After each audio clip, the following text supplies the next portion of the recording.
What's up, golfers? This is the Pace of Change. It's about family, it's about fitness, it's about fun, and it's about fast. It's about changing perceptions about the sport of golf. Golf is a fitness sport. To offer experiences that consumers want. This is something I've never ever thought of playing, but I actually really think it would be fun. I had to wait 25 minutes on that tee box. The fact that I'm not doing anything about this is the reason that it persists. It is undeniably different. Welcome back to the Pace of Change Golf Podcast. I'm your co-host, Scott Dawley, and along with Dude Spellings, we're broadcasting the evolution of golf in the 21st century. How do we do that? Well, we profile and interview the innovators, entrepreneurs, game changers, and difference makers in the game of golf. Guys like Roberto Balestrini, great guy, founder of the American Foot Golf League, and now president of the International Federation of Foot Golf. He is a friend and an episode guest on the Pace of Change. What about Rob Hogan from Ireland? Two-time Speed Golf World Champion. Nick Willis won the bronze in the 1500 this year in Rio. He's in episode 9. Check him out for sure.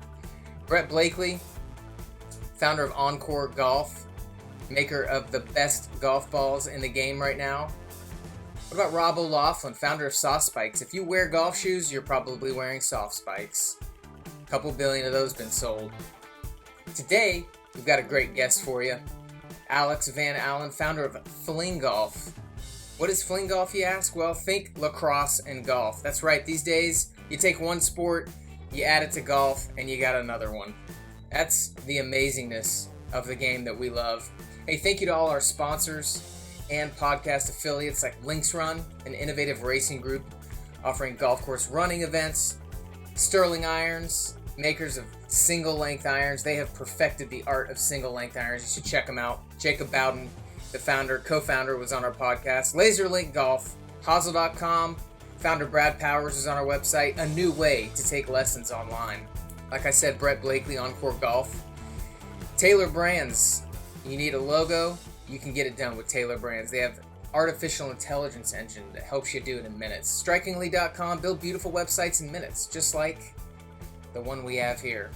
And Rival and Revel, the maker of the amazing Silo. You should check that out. You can find all these on our website, paceofchange.com. All right, let's get into it with Alex Van Alen, founder of FlingGolf.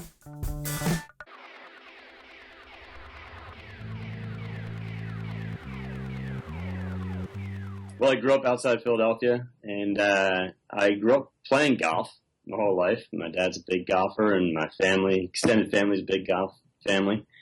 And so, I really enjoyed it. But I also played lacrosse in high school, and I kind of, sometime not too long ago, I put the two together and came up with this idea to, what would happen if you change the game around a little bit and you threw the ball instead of hitting it. And so, I still enjoy golf, but this new game is a lot of fun. And it's not my background. I've got a master's degree in ecology, and I've done a lot of conservation and recreation work. Very cool. But this sort of came to me, and grew up in a very sort of athletic or sports-oriented family, and kind of built it up from there. Okay, yeah, very cool. So you had a club in your hands at 2 or 3, or some young age. Yep. Yeah. Did you ever try to compete in junior golf, or did you ever hit that kind of competitive level, or was it more fun recreation, go out with the family? Yeah, mostly just fun recreation. Yeah.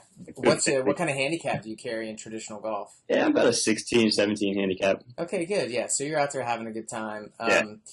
And then lacrosse, did you find yourself advancing in lacrosse, or was that just a high school sport or a junior high sport? Yeah, just a high school sport that I never went past that stage. But I really loved it. I really love the sport, and I think it's really exciting to see that grow as fast as it's growing now. I'm not sure if you're aware, but it's just booming everywhere, and so it's sort of cool to ride that wave too.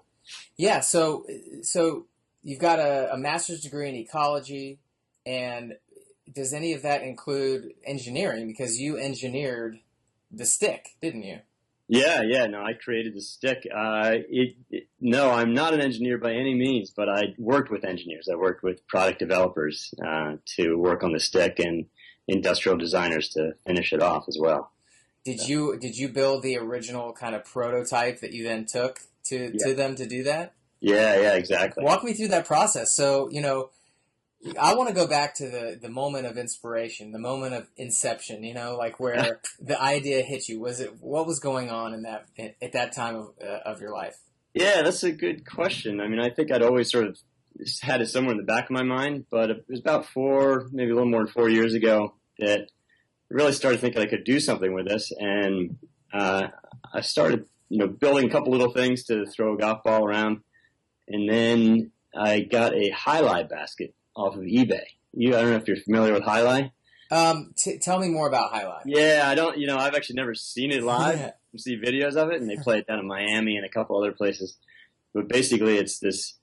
Oh, don't they put they almost put it's like Tron. It's like Tron. Like they put the arm thing on and they wing it around. They throw it off a huge wall like 60 yards down. Yeah. Exactly right. It's like being in a racquetball court, three-walled racquetball court, and they take this ball.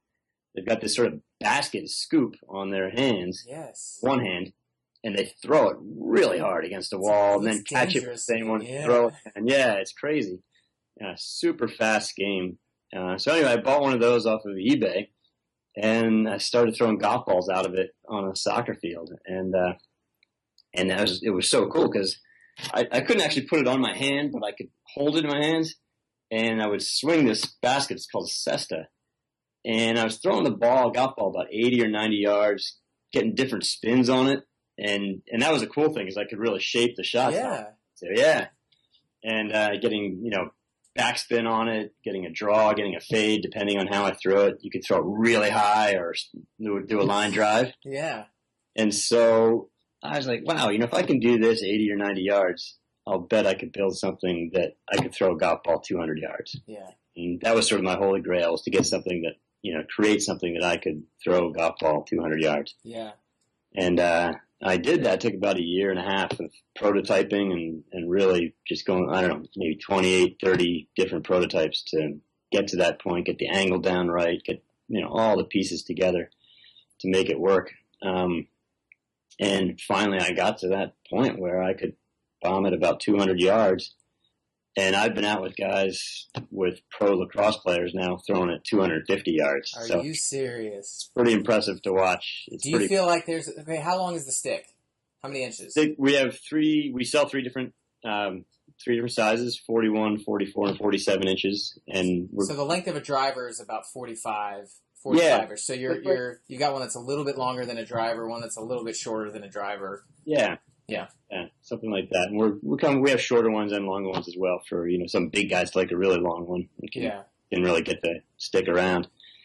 But that's it. Yes. It's instead of a driver head on the end of the club, there's this sort of scoop or cradle that you put the ball in and throw it out of there.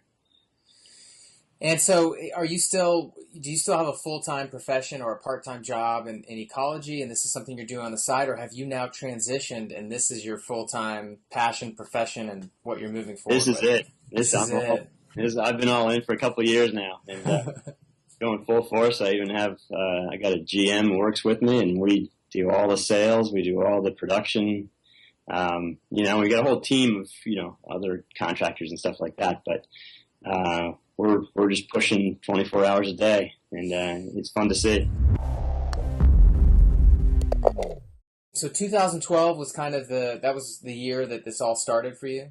That was the year that I think I got the highlight basket and started really making some movement on it. Yeah. I tell you, it's really interesting. The more people that I talk to, the more that year, there's about a 12 or 18 month period right there where, for instance, Roberto Balestrini and the AFGL, they started in 2011. Yeah. You came along in 2012 and were doing FlingGolf. Speed Golf got its big break with the World Championship held at Bandon Dunes with a $50,000 purse, and Mike Kaiser was backing it in 2012. Right. And these trick shot artists, guys, they started doing their thing in 2012. So it's really interesting. I now want to go back and see what in the world of golf was happening in 2010, 2011 that might have actually spawned all of this creative thought and all of this like hybridization kind of combining different sports and then having that take place within the realm of golf. Yeah. Well, it's interesting. I honestly didn't even recognize that golf was in decline or there were any issues going on. I just did this because it was a cool thing to do. Yeah.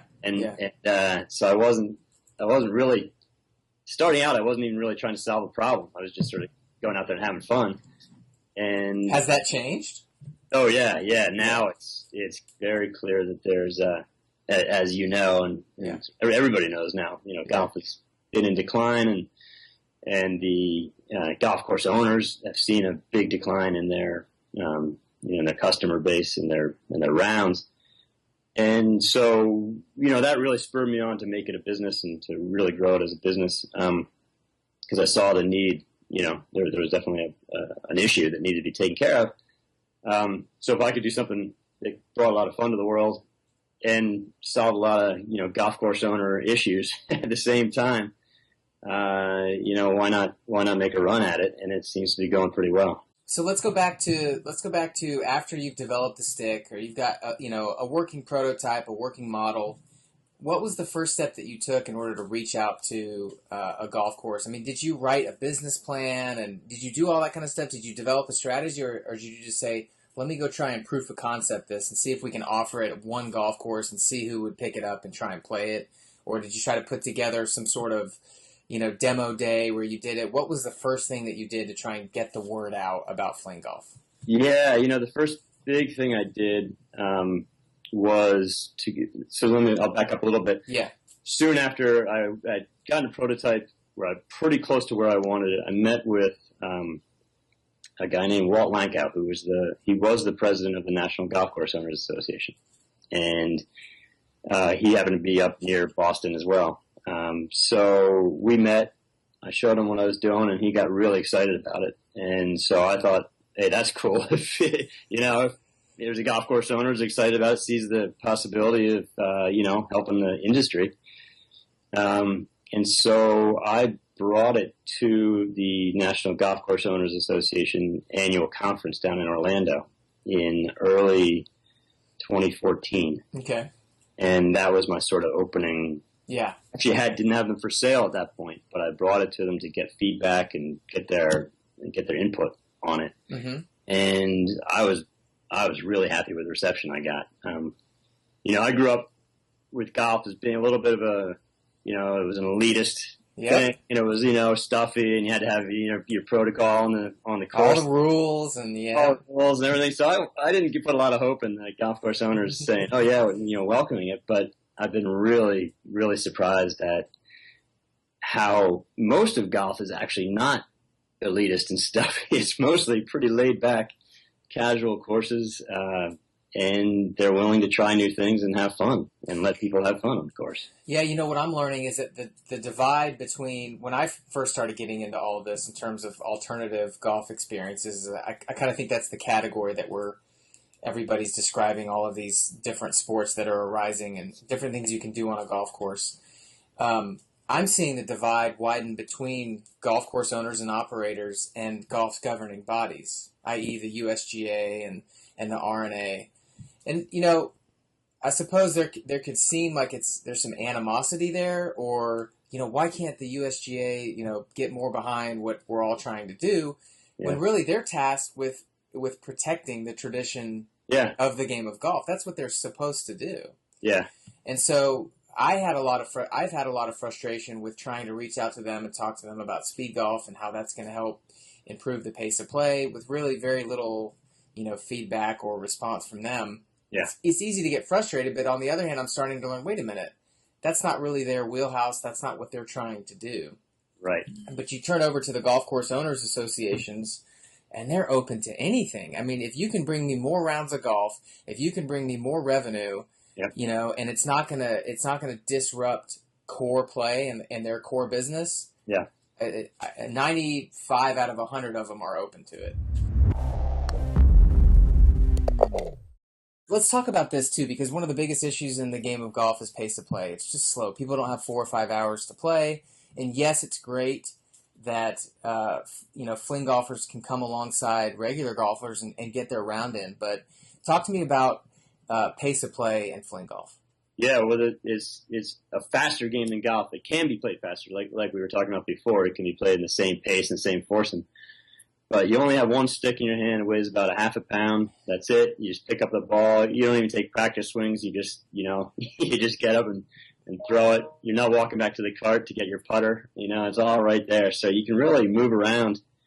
Even walking, without even running, you can play 18 holes in definitely less than 2 hours. Well, hang on a minute. You just said running, and I'm a speed golfer, so right. Now I'm already thinking about speed fling golf. Getting out there and running the course, getting your exercise in, but taking one stick out with you, and kind of breaking up that exercise and making it a game.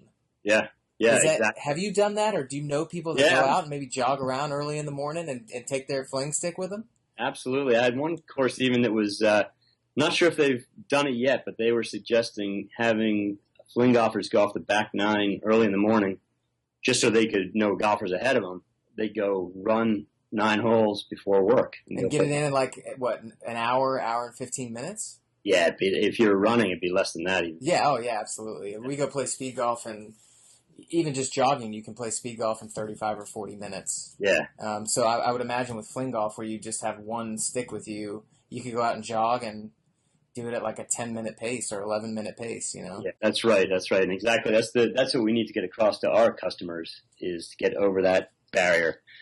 So they understand the golf course owners are generally very welcoming to this. And you can go play fling golf at 8 in the morning. You can play it at the 11:22 tee time. You can play it you can play it amongst traditional golf. Yeah, you can the same foursome. So we're seeing a lot of parents bring kids out, and the parents can get out and play golf. So it allows them to get back out on the course.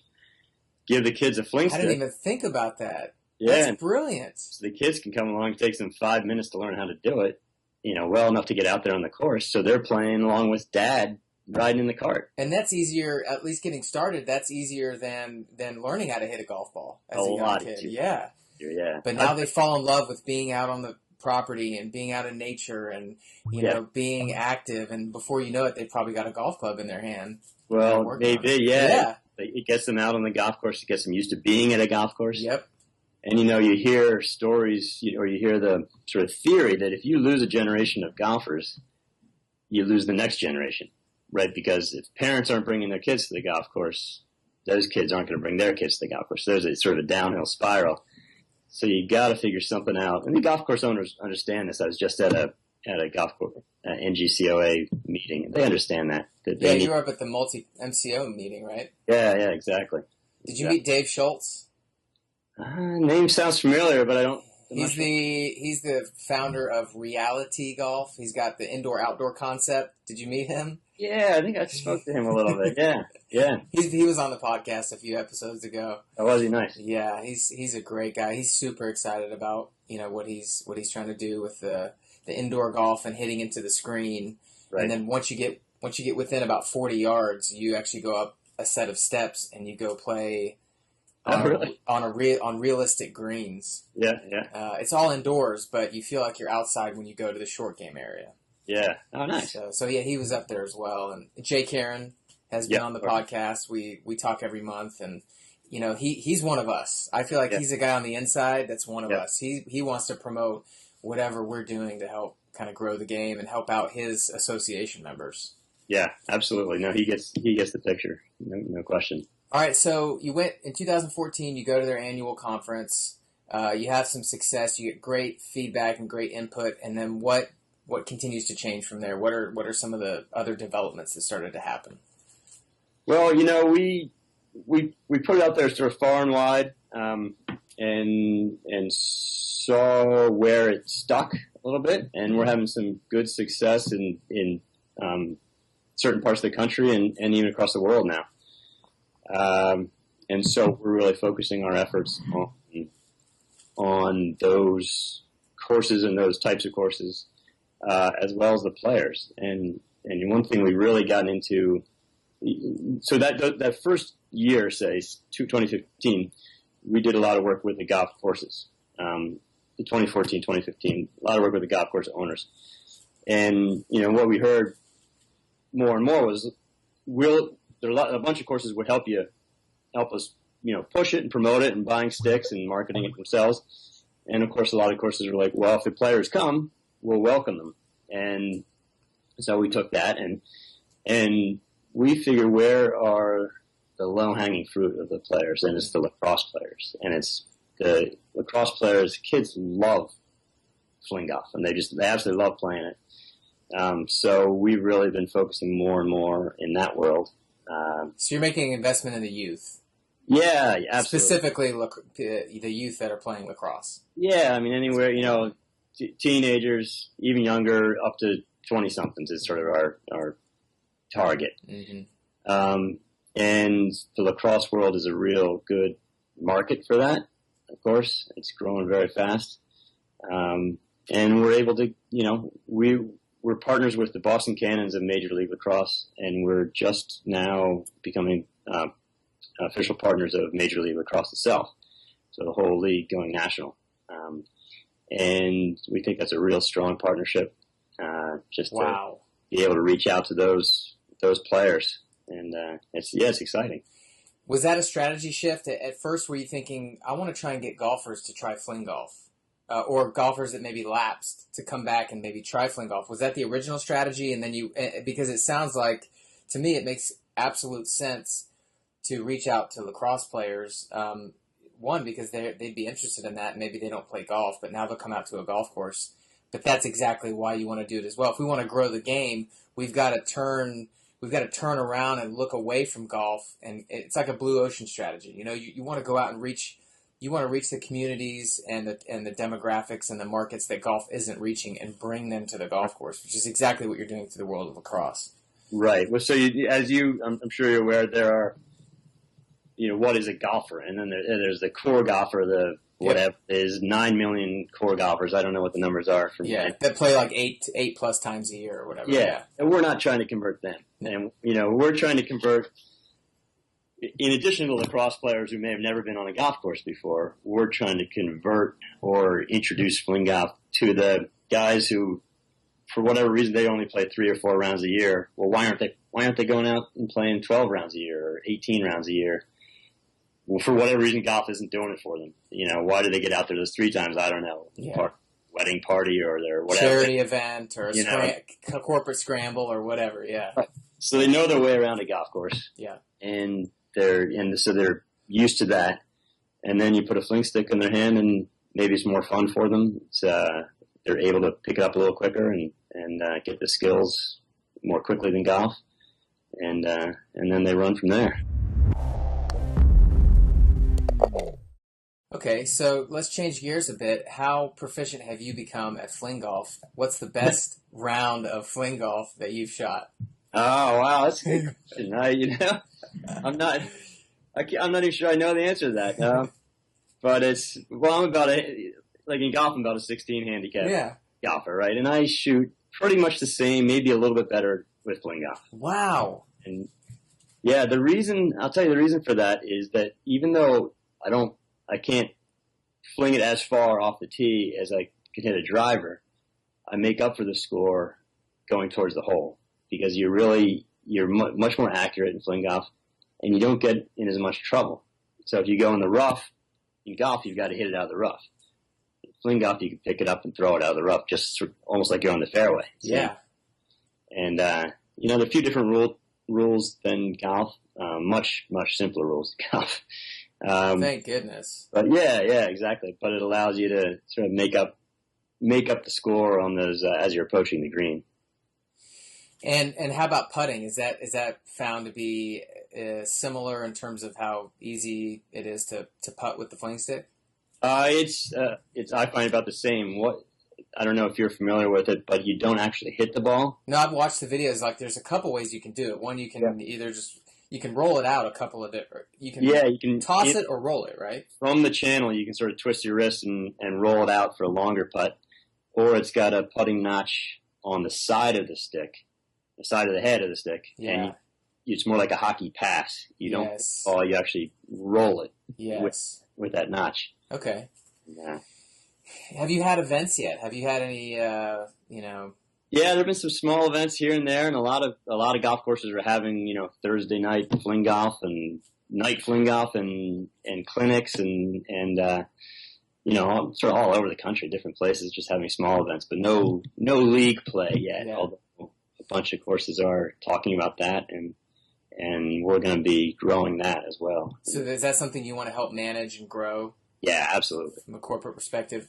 Do you know if anybody shot, you know, even par or under par playing fling golf yet? I have not heard that. I haven't heard that. I know of 2 holes in 1 though, so that's on a par start. 3s. That is so Yeah. cool. Oh my gosh, that would be amazing to get that on video. Yeah, so that's pretty cool. I was there for the first one down in Orlando. I was there on the hole when the guy did it, which was pretty. And this is the amazing thing. It was the first time he had ever thrown with the fling stick. It was his first throw, and it was a hole-in-one? Yeah, literally, it was the first one. About 135-yard par 3, and it was the most beautiful shot. It wasn't a lucky shot. It was like just flew up toward the green, bounced about 3 times, and rolled right into the hole. When you land on the green, can you create a divot, and can you get spin on the ball with the Yeah, fling stick? you can get a little spin, not as much as like a lob wedge, but you can get some spin on the ball, and yeah, you can stop it. The beauty is you can really come in from pretty high too. Like if you're 100 yards out, you can throw that so high in the sky and make it come straight down the green and stop. Oh my gosh, yeah. So the accuracy, if you get proficient with that, you're not looking at middle of the green. You're looking at the pin, going, I just need to lob it up there, and it'll stop right next to the pin. Yeah, exactly. Is there any kind of suggested yardage? Like I'm sure people don't want to play fling golf from 7,000 yards because the carry off the tee is is somewhere around 200 or maybe a little bit less for the average fling golfer. So do you have a suggested yardage or tee boxes that you would tell people to play from? Yeah, we usually whatever tees are 5,700 to 6,200, somewhere around there is where we recommend they play from. Yeah. And it obviously changes if you're kids and ladies and men, it's going to change, but that's sort of where we have seen the most success. Is you don't want to make it too hard because, like you said, that you can't get that same carry you can in golf. Yeah, like if you're a golfer that plays from the men's tees, like bump it up a tee. Go play the next tee forward. That's how we are in speed golf. It's 6,200 is probably your average, speed golf course length as well. So. Well, that's super exciting. So what are the developments here? What are you planning on doing from this point forward? What are some developments or some things that you're really looking forward to rolling out? Well, as I said, we're working on that, developing those leagues. Yep. Now that we've got a bunch of players out there and a lot of courses, and we're international. So we're going to develop those leagues and have some fun doing that. We've also got some real interest, and we'll be rolling out on through a resort chain as well. So Way to go. Yeah. So that'll be cool. So it's, the great thing about that is very family friendly, as I was saying before, with the parents being able to go play golf and bring their kids to play fling golf. You've got that aspect in resorts, obviously, are interested in having that ability. And being able to have the whole family go out to the golf course and play there. What else? Anything else? She's got lots of stuff going on. Always coming out with new accessories and stuff. We've got tee markers now in case the courses want to customize their course to it. Yeah. The beauty is the courses don't have to change anything. But we do have new tee markers now. So if they want to make a whole starting point on a hole different for fling golf, they can do that. And do you have fling golf specific gloves or any other accessories or products that you're trying to develop for? Not yet. We're working on that. Yeah. I think there's going to be a lot of good stuff coming from it. And we love the feedback we get from players, and we have players who are really passionate about it, and they're out there giving demo days just because they love doing it, and they're driving around the golf courses and introducing it to golf courses just because they love the sport. So it's really catching on that way. Real passion. How big is the fling golf team right now, the people that you have working on this? So we've got trying to think. We've got about 4 or 5 advisory board members, and there are 2 of us working, in the office, and then a few others doing various different things for us. Most of our sales are through our website right now, but we sell a lot to golf courses, and they resell, there. So the pro shops are seeing some action as well. But we got some great board members. Former president of the Golf Course Owners Association is on the board. We got ML Carr, the former Boston Celtic, who's on our board. Awesome. He's a great entrepreneur and helping out with things there. So, and another marketing exec is on our board as well, so helping push things along. How can people follow FlingGolf on social media? Where are you on Facebook? Are you on Instagram? Where are you located out in that world? Yeah, we're on Facebook, Twitter, and Instagram are our 3 primary social media outlets. And are they all just FlingGolf, at FlingGolf, basically? FlingGolf and at FlingGolf. Yeah, very cool. And then our website, you can learn everything about it at FlingGolf.com. Yeah, very cool, man. Well, good. I just want to thank you for, being entrepreneurial and having a passion and getting out there. And I'm glad that it turned into this concept of, hey, I think I can grow the game of golf and I can make a difference. And so thanks for coming on to the podcast today. And I look forward to staying in touch with you. Of course, we'll post all of this in the show notes so people can click on those links. And everybody go out there and give them a follow and, get a fling stick in your hand and go play and see what it's like. Take some videos, post them, and tag FlingGolf and tag Pace of Change. And let's get more people out on the golf course together. So, Alexander, thanks for coming on, man. All right. Thanks a lot, Scott. We'll talk to you soon. All right. Take it.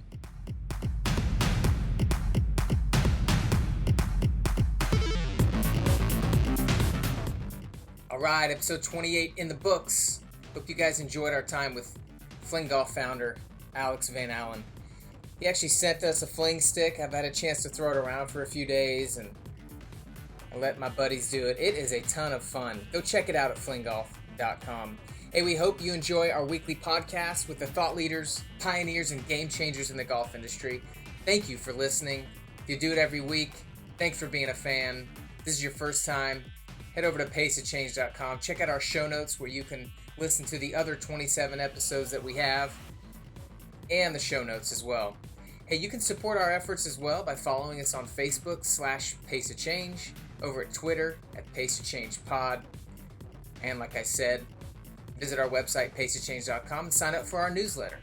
Keep you up to speed on the latest POC podcast news, announcements, and updates. Head over to our YouTube channel and subscribe. And if you're listening on iTunes, yes, I'm asking you, please go over, subscribe, and leave a review. It makes a big difference and it lets other people know that they should be listening to the Pace of Change Golf Podcast, where we're broadcasting the evolution of golf in the 21st century. Remember, every action you take makes a bigger difference than you can imagine. So, in advance, thank you for taking a few minutes to do that. All right, until next week, you guys, pick up the pace and play from the heart.